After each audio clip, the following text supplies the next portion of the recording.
Mr. Conde! Balita ko, bago ka na raw. Opo, sir. Sana ho, mapatawad niyo ho ako.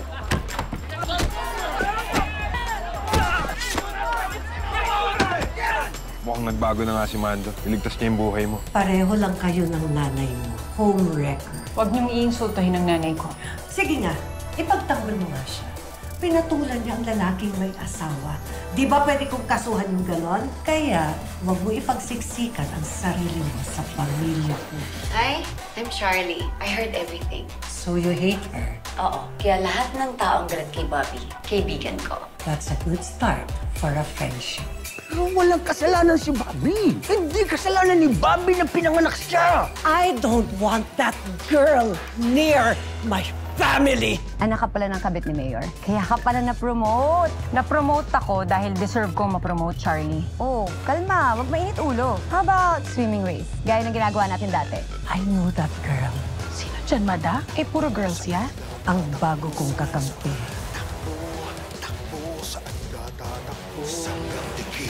Akala ko, susugurin kami ni Mandong Warak dahil nandun ka eh. Takot kaya ako. Ayoko maging number 26, no? Sir, anong 26? Kung marunong ka lang magbilang, bago kasi nahuli ni Conde, yang si Warak, nakabiktima na siya ng 24. 25. Alam ko, 26. Tinitesting ko lang to. Yun yung on record, ah. Malay natin, ilan pa yung napatay niya off record, di ba? Base dun sa records niya, bago siya mahuli, nakitaan siya ng maraming pera, mga condominium, SUV. Eh, hindi naman siya galing sa mayamang pamilya. Ang balita kasi, malaki ang bayad sa kanya bilang hired killer ng mga businessmen, pati ng mga drug lords. At yung pagpatay niya ng polis, hobby niya lang yun. Eh, sir, hindi nahuli yung nagbabayad sa kanya noon? Hindi. Kaya nga kung meron tayong dapat katakutan, yun ay kung sino yung amo ni Mandong Warak. Dahil bukod sa hindi natin siya kilala, malaya siya at may pera. O sige na, balik na kayo sa trabaho. Baka makita pa tayo ni Chief. Teka lang. Di ba birthday mo, 26? Saka favorite number mo yun? Oo. Sayang, no? Kasi 26, matchahan eh. Malay mo next time. Kapag kumilos na, wala ka na. Takbo, saan ka tatakbo? Hawak ko ang laro, takbo, saan ka tatakbo? Huwag ka na atlas, kami sa gandikit. Takbo, saan ka tatakbo? Sa gandikit.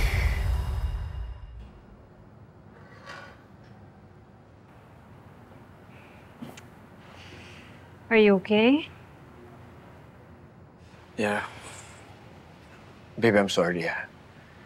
Kung alam ko lang na family drama ang maaabutan natin, sana nanood na lang tayo ng sine. It's okay. It's not your fault. I just hope maybe your mom likes me a bit.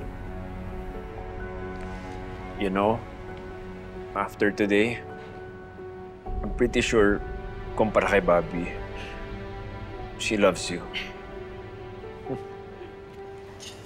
You know what? Let's just go somewhere. Yeah.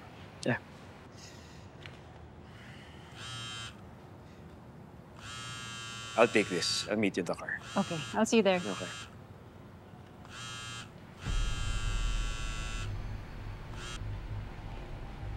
Sino to? Hello, sir.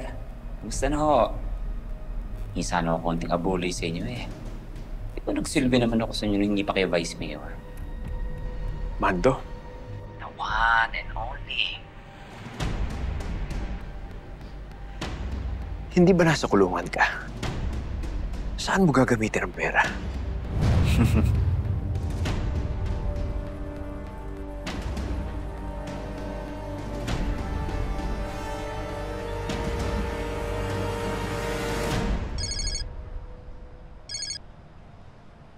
Hello? Mariano, anong balita? Sir, nakilala na ho namin yung kapatid ni Monty Espina, si Jaco Espina. Niyaya kaming sumali sa taekwondo team. Etong si Will, tinanggihan agad. Paano kami makakalapit niyan? Eh, malay ko bang kapatid niya si Monty? Ikaw nga sinabi mo sa crush mo na undercover tayo eh. Tingin mo dahil doon sasagutin ka? Ano, Vince? May pinagsabihan ka?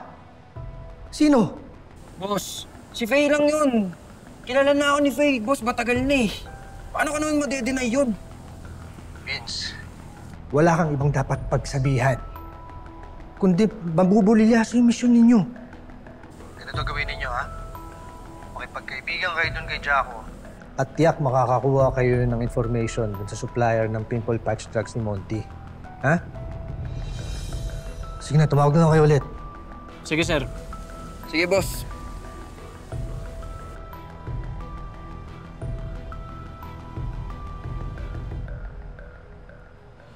Ma'am, ito na po yung files ni Ma'am Bobby. Saan ko po ito lalagay? Dito na lang, Noble. Check ko na lang sa record. Sige po, ma'am. Salamat. Sir. Hello?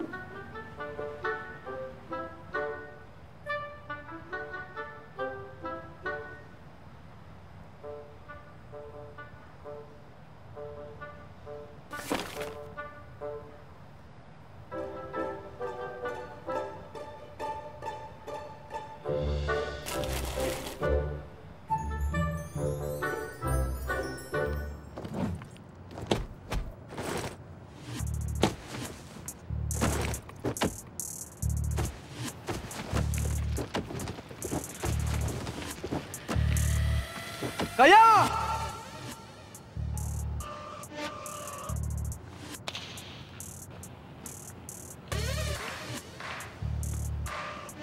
Naligo ata kayo. Hindi ako. Pasensya na kahapon ha. Naisip namin ni Vic na sumali na sa team niyo. Yun ay kung pwede pa. Pwede naman. Pero kailangan yung patunayan ng sarili mo. Okay lang. Handa kami.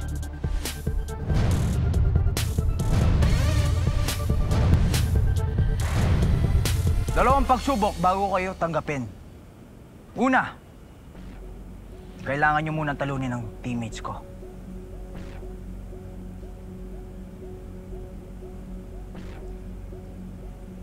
Ano yung pangalawa?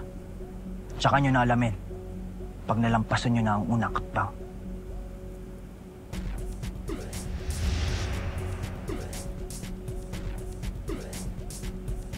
Hi, guys! Ayan, nakikita natin ngayon. Nandito tayo sa clubhouse dahil mag-witness natin ang isang friendly swimming race between two competent police women na sina Lieutenant Charlie Samson and of course, Sergeant Bobby Enriquez! Bakit? Ay, nagkakarasis ako ah.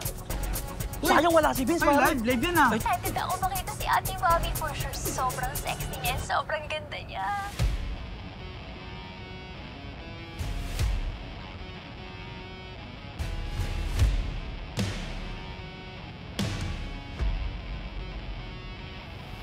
Ayan. Naka-live ka ba? Yes, naka-live ako. Hi! So mamaya abangan niyo kung paano ko tatalunin si Sergeant Bobby Enriquez, ha? Kaya lang parang kinakabahan ata yun. Hanggang ngayon wala pa. Umatras na ba yun? Yay! Yay! Nako, ready na si Sergeant Enriquez. Okay, guys, let's all welcome Sergeant Bobby Enriquez!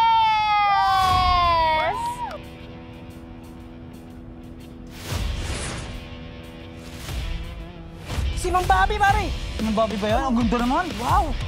Kamukha nung sexy, oh!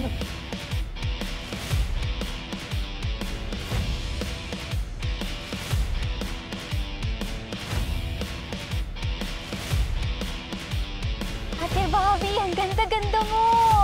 Bobby, kapag natalo ka, huwag ka malulungkot, ha? Okay lang yun. Ikaw ang huwag malungkot pag pinakain kita ng lumot. Ano? Walang lumot dito, clubhouse to. Walang lumot sa pool. Ang corny mo. Halika na, simulan na natin. Hey. Ate Bobby!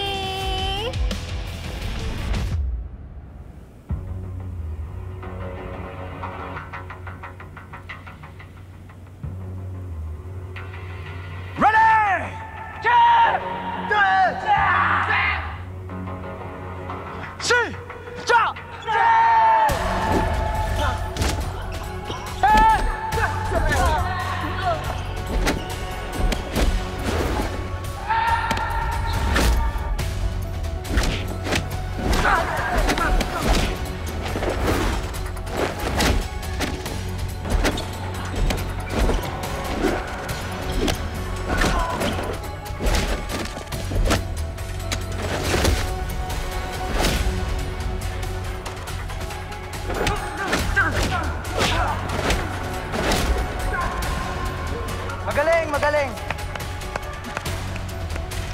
Nalagpasan niyo ang una niyong hakbang. Ngayon, umanda kayo sa huli niyong pagsubok.